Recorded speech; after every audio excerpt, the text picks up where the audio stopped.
dia para você que está em casa. Você sempre tem a sensação de estar atrasado, de estar devendo alguma coisa? Você sente falta de ar, anda sempre irritado e tem a respiração acelerada?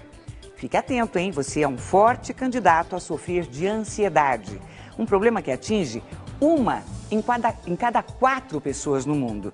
Ansiedade e estresse são os temas de hoje aqui no Pronto Atendimento.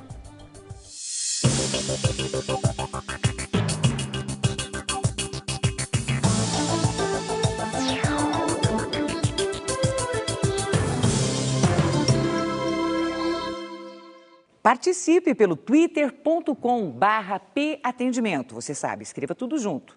E prontoatendimento@tvcultura.com.br. Para conversar com a gente sobre este tema, está aqui o doutor Daniel Martins de Barros, que é psiquiatra do Hospital das Clínicas, onde atua como coordenador médico do Núcleo de Psiquiatria Forense e Psicologia Jurídica. Doutor Daniel, bom dia. Muito obrigada por aceitar novamente o nosso convite. Bom dia. Estou sempre à disposição. Muito obrigada. Olha, a ansiedade é uma situação que quase todo mundo já viveu ou sentiu na vida. Muitos não consideram um problema, mas uma reação normal do organismo diante de certas situações. A ansiedade é um distúrbio quando ocorre em momentos que não se justificam, ou então quando ela é intensa a ponto de interferir nas atividades normais de uma pessoa. Os distúrbios de ansiedade são o tipo mais comum de distúrbios psiquiátricos. A ansiedade pode aparecer induzida por substâncias, pode ter origem química e aumentar com a intensidade do uso de drogas ou medicamentos. As fobias ou medos também podem gerar estados de ansiedade, como o medo exagerado de doenças, de altura ou o medo de animais. A ansiedade pode surgir gerada pela fobia social. Isso acontece quando a pessoa se vê em público exposta à avaliação de outros ou tem medo de se comportar de maneira vergonhosa. O medo de lugares abertos também gera ansiedade. É a agorafobia, complicação frequente no transtorno de pânico, onde todas as situações temidas têm em comum o medo de passar mal e não ter socorro fácil. Viver crises de mal-estar sem algo que as provoque também gera situações de ansiedade. E numa situação de pânico, acontecem os ataques e o medo de novas crises. A ansiedade é classificada como generalizada quando acontece continuamente, ao longo de horas ou dias. Nesses casos mais graves, ela está geralmente associada à insônia, tensão muscular e irritabilidade. E a ansiedade por estresse pós-traumático é aquela que aparece quando o indivíduo passa a reviver um acontecimento que provocou o trauma em sua vida. Uma pesquisa da Associação Americana de Desordens Ansiosas revela que, para 87% dos entrevistados, a ansiedade prejudica muito as relações pessoais, enquanto 75% afirmaram que a ansiedade interfere nas atividades do cotidiano. Numa análise de cidades de 24 países, um órgão ligado à Organização Mundial de Saúde revela que 20% das pessoas que vivem em São Paulo convivem ou tiveram algum surto de ansiedade nos últimos 12 meses. Bom, são várias situações, vários problemas que surgem em consequência da ansiedade. Quando que é possível identificar um sintoma da ansiedade? O que eu costumo brincar, Madalena, é que ansiedade é igual apêndice. Todo mundo tem, mas em alguns dá problema, né? Então, a ansiedade faz parte da nossa vida. A ansiedade é um mecanismo protetor, né? A gente tem que reagir, o nosso coração tem que acelerar, enfim, a gente tem que ficar tenso em determinados momentos, né? O problema é quando isso começa a acontecer o tempo todo, fora de hora, independente de uma ameaça, independente de um gatilho, e aquilo começa a ficar constante na vida da pessoa. Quando que isso é um problema? Então, quando que essa tensão, essa preocupação, ou, enfim, sintomas cardiológicos, etc., preocupações, são um problema? Na maioria das vezes, os parâmetros que a gente usa são quando isso interfere com a vida da pessoa, ou seja, ela está deixando de fazer o que ela poderia fazer, ela está tendo prejuízos nos seus relacionamentos, no emprego, em casa, enfim, isso está prejudicando o seu dia a dia, ou quando isso está fora do controle da pessoa. Porque uma coisa é a gente ficar preocupado com uma prova ou com, enfim, uma reunião, etc. Você percebe que você está preocupado, você fala, opa, mas calma, vamos lá, vai dar tudo certo. E outra coisa é essa preocupação sair do controle do sujeito, né? Então, esses parâmetros de o quanto está trazendo de prejuízo e o quanto está fora do controle são importantes para a gente ficar alerta como isso sendo uma doença, né? O estresse de viver numa grande cidade, por exemplo, com os problemas todos de trânsito que a gente tem, isso pode desencadear um problema de ansiedade? Sem dúvida. O que acontece é que esse mecanismo evoluiu para nos proteger de ameaças que eram, assim, intermitentes, né? Que vinham e iam embora, vinham e iam embora. Por exemplo, você tinha um bicho que estava te perseguindo, você fugia, ou você matava o bicho e alguma coisa assim.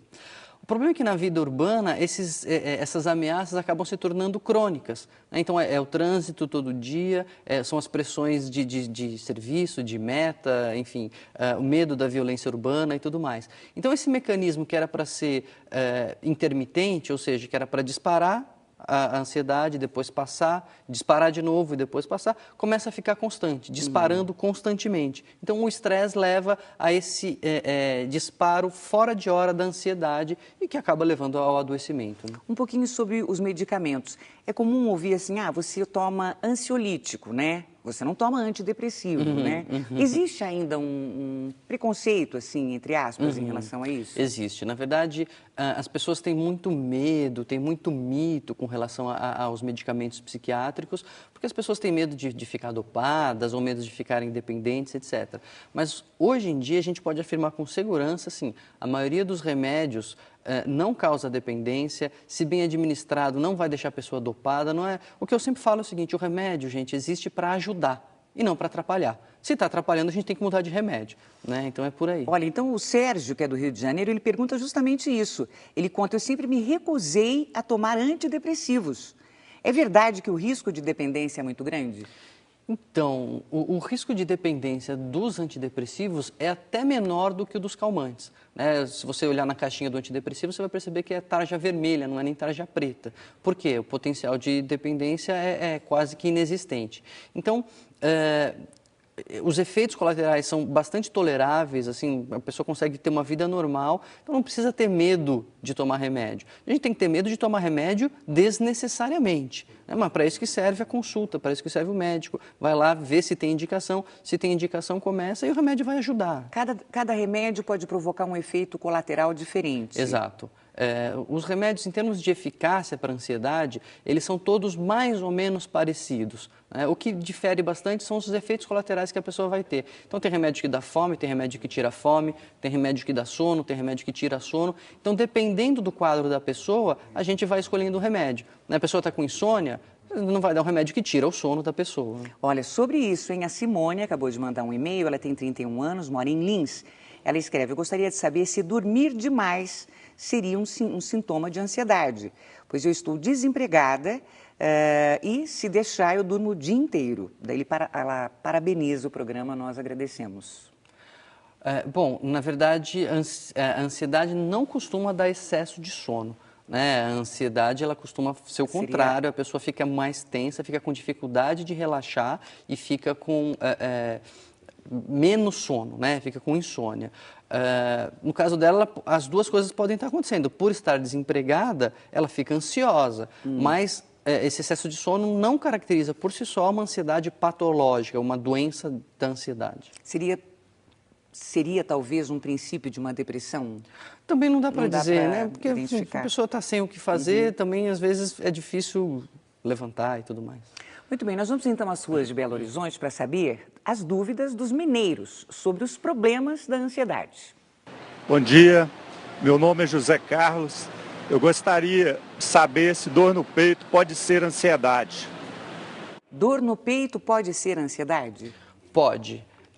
Na verdade, eu nunca vi um paciente com síndrome do pânico que não tivesse passado antes por um cardiologista, né? Então, 100% dos pacientes que têm a síndrome do pânico, que é um dos transtornos da ansiedade, passam antes por um cardiologista, porque a ansiedade tem entre os seus sintomas essa sensação de aperto, muitas vezes, de dor, falta de ar, e a pessoa pensa que é uma coisa cardiológica, né? Então pode ser, mas pode não ser também. Tem que ser avaliado, pode ser sintoma de um monte de outras coisas, né? Então é preciso sempre fazer uma consulta para ter certeza do que está se tratando. Olha, a Juliana de Souza, ela escreve: quem sofre de síndrome de pânico na adolescência corre o risco de ter esse problema novamente?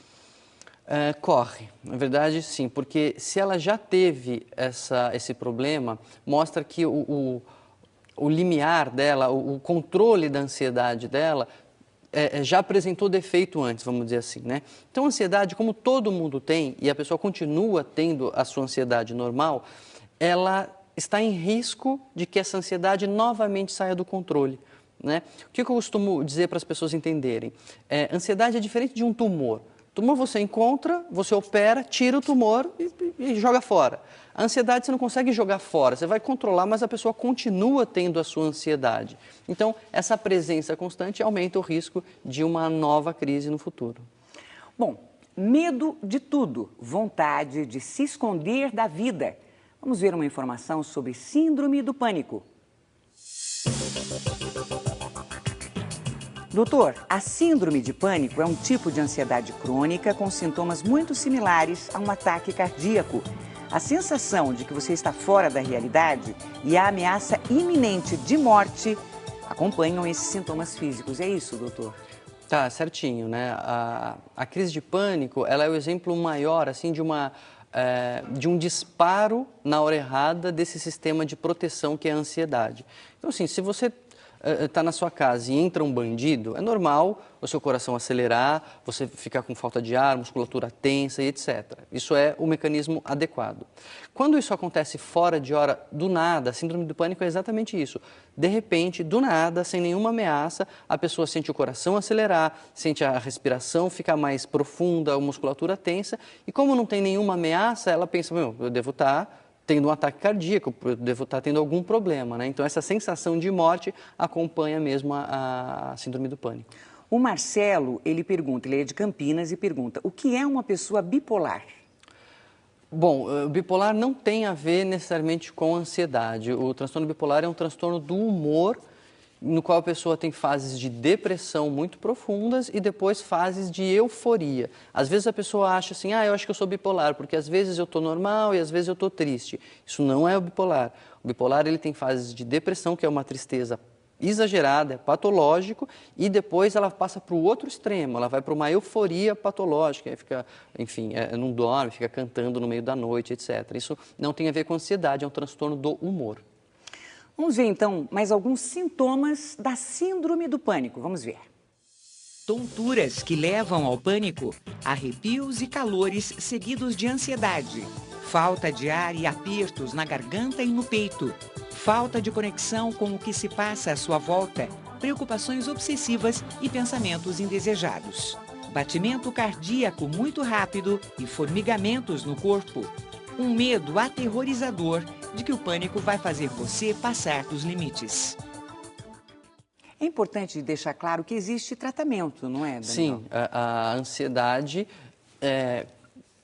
o que a gente é preciso entender assim, que a ansiedade tem várias maneiras de adoecer, né? Então, a síndrome do pânico é uma das doenças da ansiedade, o transtorno obsessivo compulsivo é outro dos transtornos da ansiedade, enfim, tem várias síndromes, várias doenças dentro do campo da ansiedade adoecida, né? Como o pulmão pode ter asma, pode ter pneumonia e pode ter efizema, a ansiedade pode ter também várias doenças. Agora, todas têm tratamento. Tratamento médico e psicológico. Hoje se sabe que a melhor resposta ela é obtida com um tratamento conjunto, não só medicamentoso, não só psicoterapia, mas um conjunto de intervenções. Muito bem, um rápido intervalo então. Nós já voltamos com outras perguntas e respostas sobre ansiedade e estresse. Mande suas perguntas. Continue aí, até daqui a pouquinho.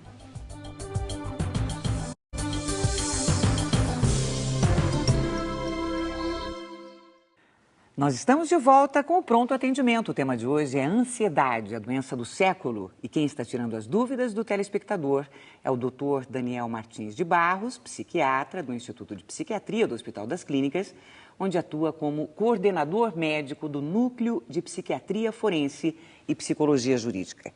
Dr. Daniel, o Hélio Batista, ele mora em Murutinga do Sul, é São Paulo. Ele escreve: a ansiedade é um dos sintomas também de depressão? É genética ou adquirida? Bom, é uma excelente pergunta, porque a ansiedade ela é os dois, né? Então, vamos começar de trás para frente.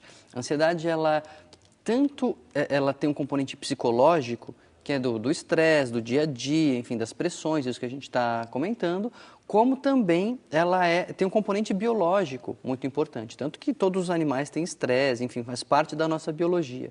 Então, ela é multicausada, vamos dizer assim, ela tem a causa, um fator genético, ela tem um fator ambiental, ela tem um fator psicológico, enfim. Por isso que o tratamento também precisa abarcar todas essas partes, né? A terapia, o remédio e tudo mais. Agora, ela não é um sintoma de depressão. Depressão também é um transtorno do humor, tem a ver com a tristeza, com o ânimo, né? Com a vontade, e a ansiedade tem a ver com a preocupação, com a tensão. Embora elas sejam frequentemente associadas, não é raro que uma pessoa que tenha um acaba tendo o outro também, elas não são a mesma doença e uma não é sintoma da outra. Muito bem, vamos então a mais uma dúvida sobre ansiedade. A pergunta vem de Belo Horizonte, imagens da Rede Minas, vamos ver. Meu nome é Paulo Roberto, eu gostaria de saber se a ansiedade pode ser síndrome do pânico. Então, na verdade, síndrome do pânico é um transtorno ansioso, né? Para que não haja dúvida. Então, ansiedade é uma função normal da nossa vida e tem algumas doenças que podem acontecer com ela. A síndrome do pânico é uma das doenças da ansiedade. O Antero Soares, ele escreve: gostaria de saber se roer as unhas é um sintoma de ansiedade. Queria saber também se ficar pensando e fazendo coisas compulsivamente são sintomas de ansiedade. Podem ser. Na verdade, não só roer unha, como se cutucar, enfim, às vezes tem gente que tem a mania de arrancar cabelos, etc. Estão classificados dentro também dos transtornos da ansiedade.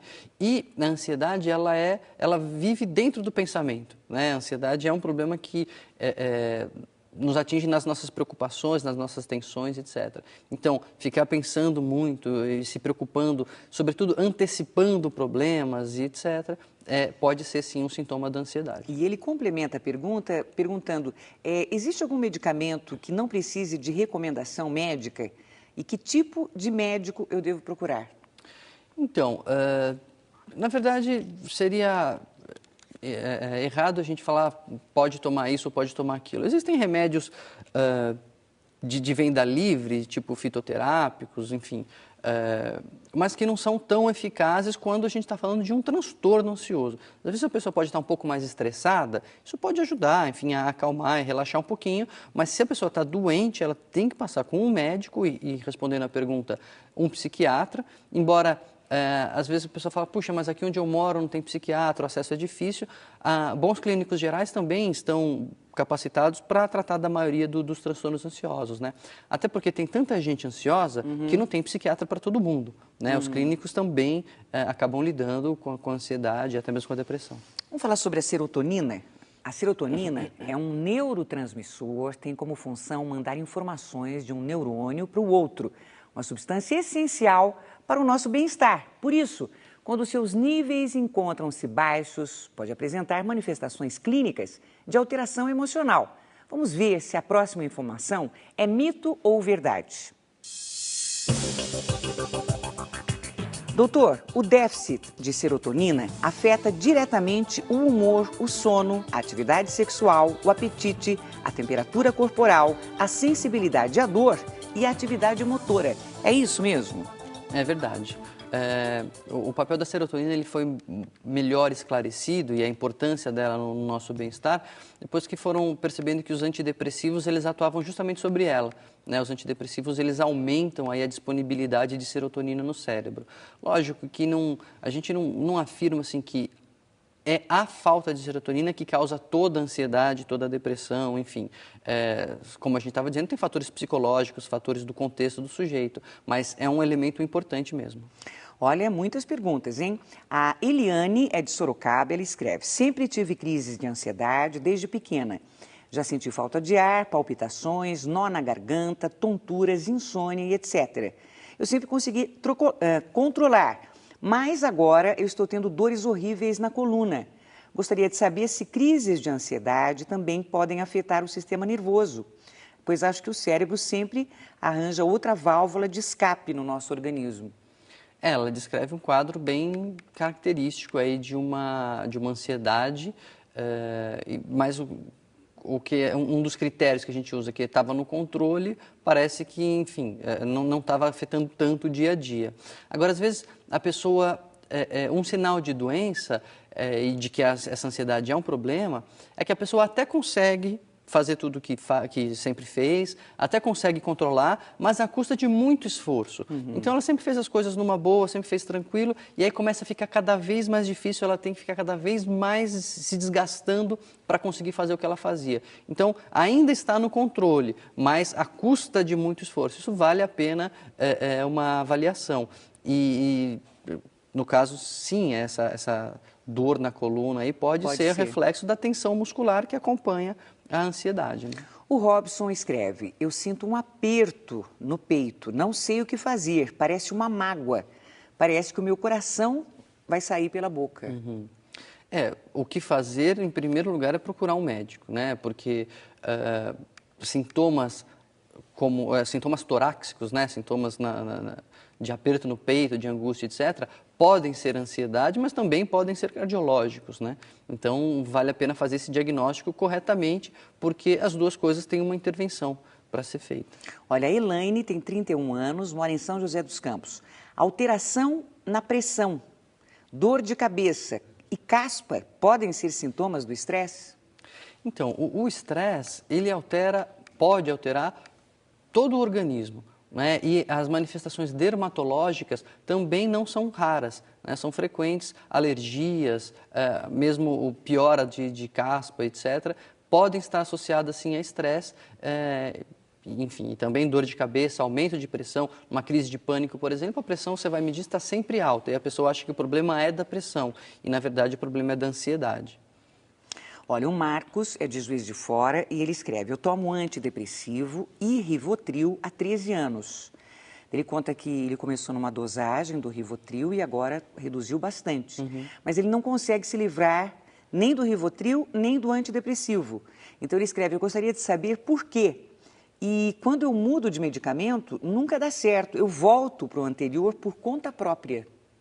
Então, o problema de voltar por conta própria é justamente estar manipulando a própria medicação sem um acompanhamento médico, né? Isso é ruim. Agora, o fato de precisar da medicação, a gente tem que entender o seguinte: às vezes a pessoa fica preocupada, puxa, mas eu já tomo esse remédio há tantos anos, eu não queria mais tomar esse remédio, será que eu estou dependente? Veja, às vezes a pessoa precisa do remédio como um diabético precisa da insulina, ou como eu preciso dos meus óculos, né? Enfim, não é uma dependência no sentido de ser um vício, é uma dependência porque a pessoa não está curada, a pessoa tem aquele problema que o remédio ajuda. Então, o objetivo do tratamento não é, em primeiro lugar, ficar livre do remédio. O objetivo do tratamento é, em primeiro lugar, ficar livre da doença. Se puder ficar livre da doença e depois tirar o remédio, ótimo. Se precisar do remédio de forma crônica, o objetivo é ficar bem, né? Não é ficar sem remédio. Olha, agora é sobre um trauma, né? A Andréia, ela escreve: meu pai faleceu na segunda-feira e eu, durante todo o final de semana, corri de todas as formas para ajudá-lo, inclusive reanimá-lo. Daí ela escreve: eu nunca tomei calmantes e sou muito ansiosa, mas agora eu ando com muito medo de ficar só, ver a sala da minha casa. Eu vou procurar um médico, mas essa indicação é para ansiedade, trauma ou calmantes? Então, Andréia, a gente está falando agora de luto, né? E o luto, ele não é uma doença em princípio. Ele pode se agravar e ele pode trazer sintomas que atrapalhem muito e aí merece uma intervenção.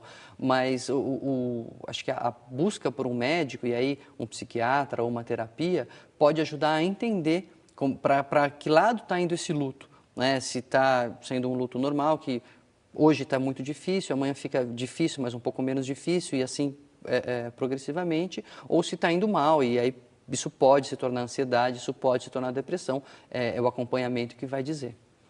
Olha, o Cláudio, ele escreve, eu fiquei numa enchente em 2008, já tomei remédio, já fiz terapia, mas ainda tenho muito medo de dirigir quando está chovendo.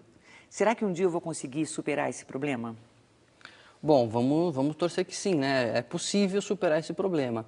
O que acontece é que a ansiedade, ela marca algumas coisas que são perigosas, né? Então, você está fazendo alguma coisa e, de repente, durante aquela atividade, a sua vida é ameaçada, aquilo fica carimbado pelo seu cérebro como perigoso e pode disparar a ansiedade. No caso dele estar dirigindo e aí pegar uma enchente, ficou marcado como perigoso, por isso até hoje o medo de dirigir com chuva. Agora, insistir na terapia, insistir no tratamento é o melhor caminho, né? E uma coisa que a gente sempre recomenda é assim, na medida do possível, não ceder ao medo.